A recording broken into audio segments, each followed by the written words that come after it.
大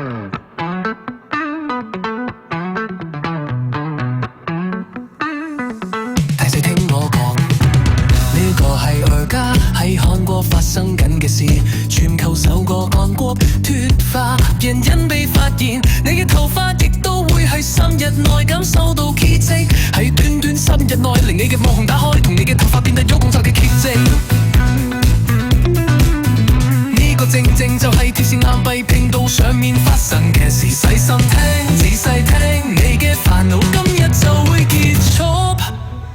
第一次，鏡中嘅我頭髮稀疏，當某細血管死亡嗰陣，血液流動就會受阻。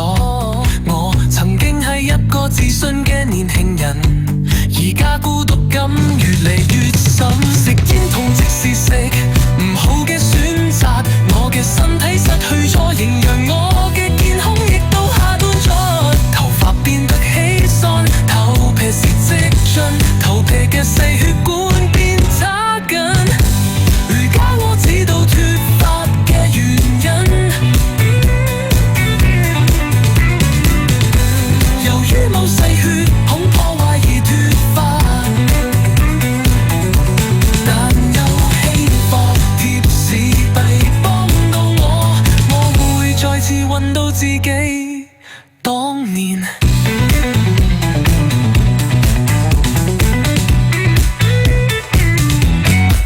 打開錯色嘅血管，同埋提供營養，拯救無浪播希望嘅種子。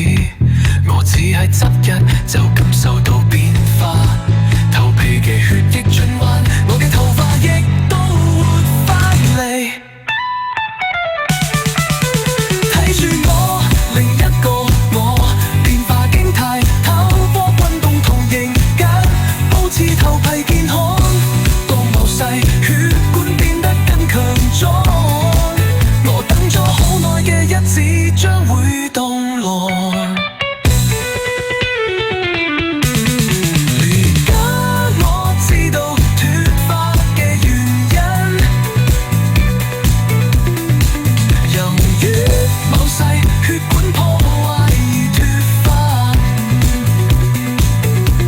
但有希望消費幣幫我會再次搵到自己當年。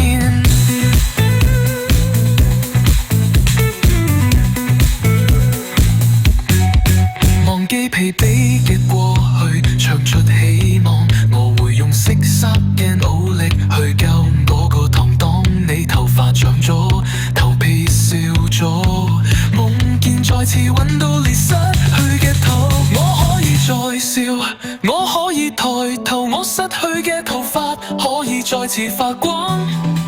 我哋會一齊一個新嘅